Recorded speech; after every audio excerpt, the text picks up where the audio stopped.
Tufnde windiyankoɓe.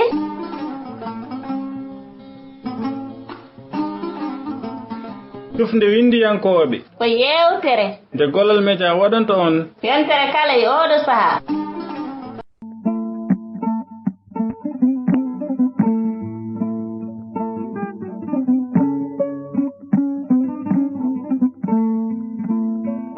Gollal Media.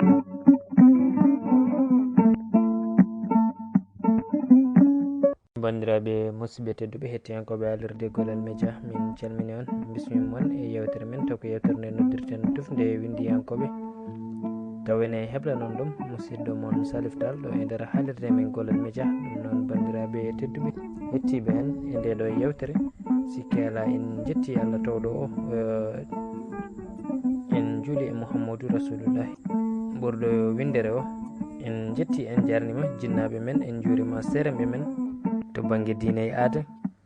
ɗum noon sikki ala e ballal Allah en gartiɗo gam jokkude yewtere men taw ko tarde ndeɗo deftere nde noddirten Inɗe Aadi Subboo e Gunndoo, taw windi ɗum ko musidɗo men Dorogue Bobolonde. ɗum noon musidɓe tedduɓe hettiyankoɓe haalirde Gollal Media, kamɓe calsalte mum sikki ala ma en jokku hande windande men taw koye nder hello 53. ɗum noon bandiraɓe tedduɓe bisimilla moon e kettogol.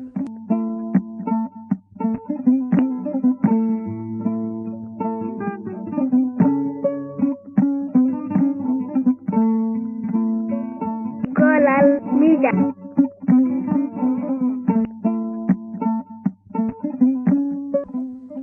hande o ni won jettoje biyetenoɗe ko lasliji fulɓe, kono nana naati e lejji goɗɗi kaala ɗemɗe goɗɗe ete jiɗa ma ina kirsira hay wiyede ko fulɓe boom. ndeke yettode haɗata neɗɗo wonde goɗɗum, yettode tan waɗata neɗɗo pullo, haɗata kayne kañum tan wonde pullo. ko ɗemgal jeykan mbawka hadde neɗɗo yoolade e rendoji goɗɗi, waɗa neɗɗo o ñiɓiɗo e pinal mum goɗɗo e leñol mum. ko ɗemgal rondi pinal nde wonno ala fof ɗo leñol wuuri, tawa ɗemgal mum wuurani. ala fof ɗo ɗemgal mayete leñol mum wuura. eɗen paayi noon yo taw o musiba bonɗo wonani e heɓtade walla boom tawa heɓtima leñol fulɓe. ngol daɗirta hen tan ko ɓesgu maggol faama ko so heddima yimɓe ina ndendi ko ɓuri fayodinde ko woni ɗemgal ngol. leñol ko gotol tan, ko heddi fof yantinte tan kono jomumen gowrini noddirtengol. walla ɗum heddo jeyede e maggol wona catal e cate maggol. ɗum firti eɗen jaadi e wiyede leñol ngol fulɓe ɗemgal mum ko pular. ko heddi fo jeyete hen wona calsalte maggol, hono no cuuɗi keddiɗi ɗi ni, hono no wirete jengel ɓeni, bororo waɗaɓe en ni, fulaɓe en ni e ko nandi hen. gabange gay mbaɗɗen ko wiyete haalpular en, ko wonani goɗɗum so wona fulɓe Fuutatoro, saabu eɗen mbawi miijade helmere nde wonno ko haali pular en, beele wiide sellinɓe pular, haaloɓe pular, alkulal i ngal sama beele webtinde haala. hay ngoɗo miijo kam ɓuri lelade e hakkille, saabu eɗen gandi wiyeteɓe haalpular en ɓe ina parnoro wiyede noon nde, ndeke noon fotani wonde taw koɓe wawnaɓe e haalde ɗemgal ngal. en ganda sina woodi ɗo neɗɗo farnori ko wawna, ko wawi hen wonde foof eɗen poti hormade farnorade noddire nden inde.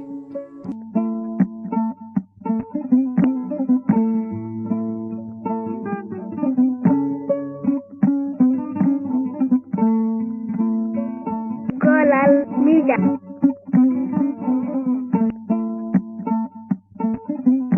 dalillaji goɗɗi ina goodi, hono no gando men mawɗo jangguinowo to duɗal jaaɓi hatirde Cheikh Anta Diop hono ikat.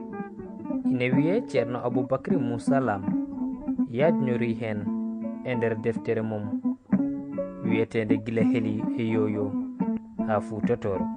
ceerno Abou holliti hen miijoji peññinoji boom wonde ene gasa taw ko kamɓe Haalpulaar en ɓe jeyno tigi ɗemgal ngal waɗi noon ɗemgal Pulaar jiidi tan koye ɗemɗe ɓaleɓe hoddaɓe ɓe fawi hen ine yaaji hoddirɓe iwgol fulɓe e leñol woɗeɓe mbayɗino yahudu en arabeɓe en endo en e ko nandi hen sabu so wona iwde ɓe e ɗiɗo leƴƴi hollino ɓe dañiri bodowol maɓɓe ngol e tawi wittoji kewɗi ina nangi ko adi jaragol fulɓe e leyɗe goɗɗe ɗe kanje fof ɗe ndewi e fuutatoro ete nden leydi ndi ina hoɗa wadde beele hanani wiyeteɓe fulɓe ɓe jiggo ɗemgal Pulaar ngal e Haalpulaar en ɓe sabu mataw kam ko ɓen tan gonimo ɓe ndendi pinal haaloɓe Pulaar e nder leƴƴi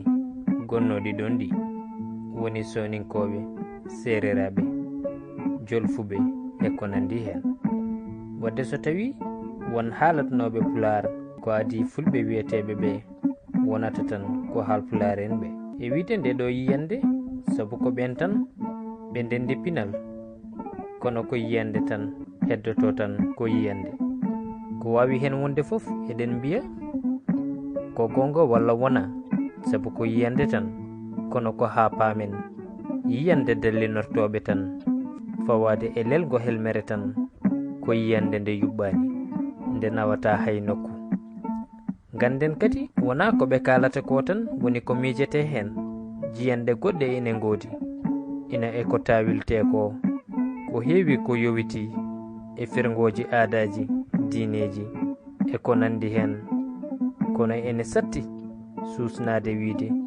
ina buncino e andude no ɗemɗe gardi nde wonno koye kawniɗe jomiraɗo o ɗum jeeya hen tumaji wona noon tan weɓiri faccirde wonɗen kelme kono inde kam heptoto tan hay ko wiyete pullo ko ma woodi no yiira nde wiya pullo ko hono noon ko heddi ko fof kono ko jelata ko addanta ɗum wiyede noon ko ɗum ɓuri fayodinde e ko heddi ko fof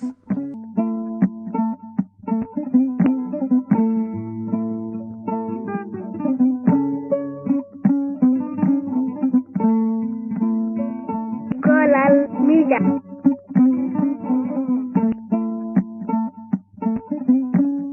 tongode ɗiɗi tati titode ɗemgal fittandu leñol e miijo men leñol ngol ko fulɓe ɗemgal mum ko Pulaar neɗɗo fof ko dimo noddirede no yiɗiri wasa jalkitirede ko henani ɗum ko kala ko kalɗen e ndeɗo deftere jopiɗen hen ko leñol fulɓe e sifa kuptidinɗo walla so yiɗi goɗɗo noddirangol no yiɗiri fof Haalpulaar en Tukulóor en e ko nandi hen ina tawe e ruttorde wiyetende encyclopédie de Diderot nde wittoɓe Europe naaɓe naati leydi men nde no ɓe innirtuno fulɓe Portugal naaɓe mbiyannoɓe ko fula ma a fuli ma fulata ma fellata Hollande en inniri ɓe fellani ma fillani Faranse naaɓe mbiɓe ko fulle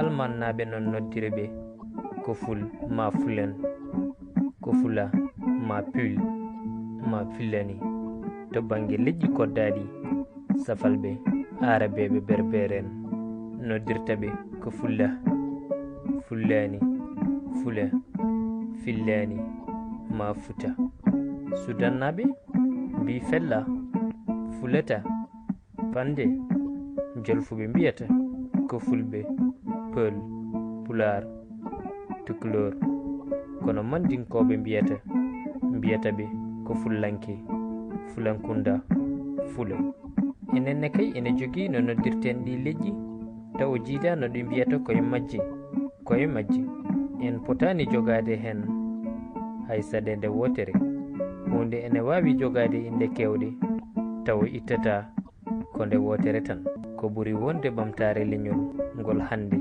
so pelle innitortode leñol gummanima hunde poti ko ƴewde kone rendina leñol ngol fof hay soko pulago wiya haligol pulago kaletengu mbale kongo pulago toɗɗingu gaynaka tan walla ko fulɓe kala e jubbel mum. Ko gonga gaynaka ko geɗal mangal e nder pulagu, kono eɗen cikki kadi pulagu ɓuri ɗon. Cikkuɗen leñol ngol jogi kene rendina ɓesgu mum kala ko ɗemgal pular tan, ala fo gueɗel gotel, ala fo gueɗel bawgel mandirede leñol fulɓe fof. Kañumen fof jiito hen taw wona ɗemgal pular. Jiɗɗo ɗemgal leñol kala foti abbitade koye ngon miijo. Gaynaka, mbaylagu, mabagu, labbagu, ngawlagu, torodagu, cubalagu e ko wona ɗum fof koye pulagu tan jeeya, walla jeeyeno. Foti wiyede boom ko jeeyeno sibo aduna hande o yulyultodiri ko neɗɗo yiɗi kala ina wawi ɗum gollade, tawa keerol hinde haɗani ɗum. Ina moƴƴi paamen wonde wonɗo cikkaten gonɗen ko e dandude ngol, tawa ballitten ko añɓe maggol. Bandiraɓe am, leñol wona hinde, hinde wona kadi wawa wonde leñol. Woni gonga tan e ɓural mum kadi ɓesgu leñol ɓuri rendude ko ɗemgal. Ete ko ɓuri himmande leñol ko hono no Yerodoro Diallo yo yurmede Allah wone makko e hono makko en wiratnoni ko himmani kala leñol ko fittandu mum woni ɗemgal mum. So pular wuuri leñol ngol wuuri, so pular maayi leñol ngol maayi. Jeyi ɗemgal tan noon ko kaalowo ngal. Ala hinde wiyetede fulɓe, woodi ko leñol ene wiye fulɓe, ɗemgal mum ko pular. Eɗen mbaɗi e aduna mo jareten o, eɗen poti yeebade kindol cuuron peccon mbatten hakkillaji men kadi ko renda ko woni ɗemgal ngal leñol ngol. Kilnoɗen jangde ɗemgal men ha e ɗemɗe goɗɗe, faggade gande e ngalu, daranade ƴellitare rendo, yiilade laamu, dandu ɓesgu mum e boomagol. So wona ɗum en konota ko ha cayi. Hono no jiiroɗen dow ɗo ni, pinal jalorto tan ko ɗe geɗe, ko heddi fof koko ɓeydara teppitan.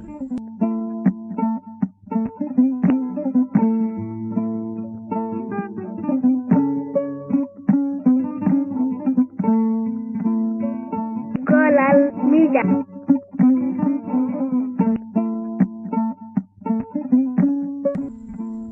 Ete jomen gande en toddiɗe ɓamtare, toddiɗe ƴellitare, rendoji fof ina kawri wonde ene jeeya e ko teppi ƴellitare leƴƴi bayɗinogol fulɓe ko kon peccon kinɗon kon ngala hoore ngala laaci.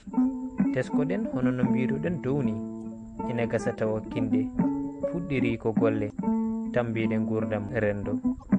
Kono eɗen gandi kadi nde yano ha ɓooyi, hinde fof natti soki damal mum, weddi coktirɗe e nder maayo geej.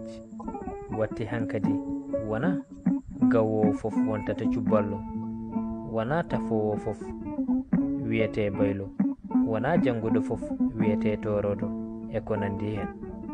Kono so en ƴeewi ko ɗo teppol ngol woni, mbiɗo ina jibine e gaynaka taw woni e hakkille mum tan ko sehgo, walla jibine torodo tawa hakkille addi tan ko awo e ko nandi hen.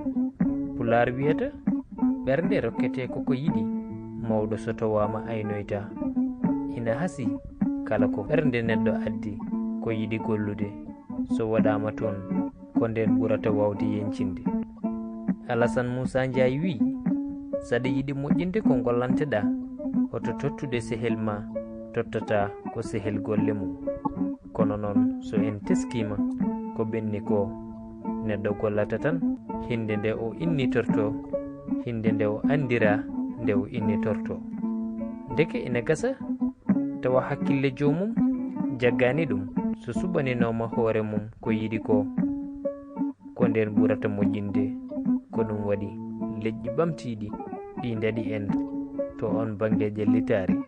To mabɓe to so galle ɓesni, sukaɓe 10 mo woni hen kala gollata ko yidde mum moƴƴina ha saare neɓa.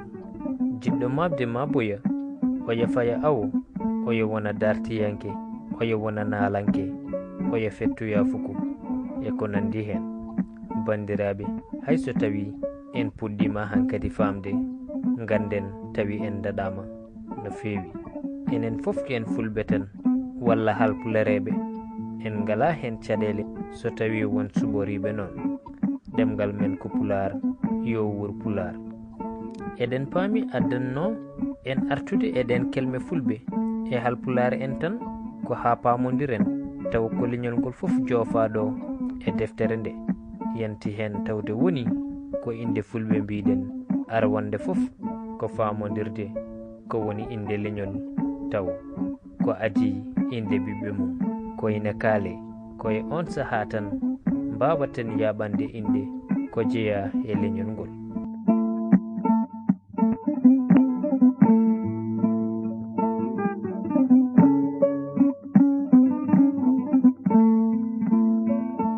Golal Mida.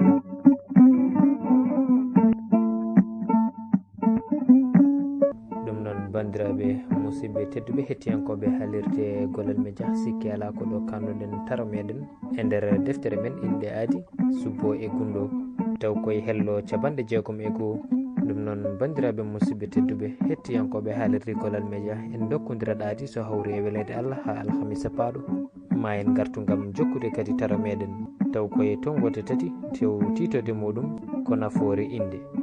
Ɗum noon bandiraɓe musidɓe tedduɓe min dokki on Aadi ha alhamisa paaɗo so Allahu lamɗo jaɓi.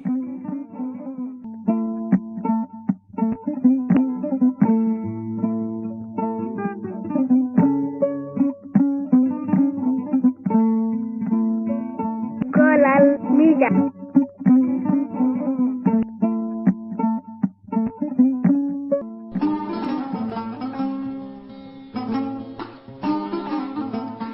nde windiyankoɓe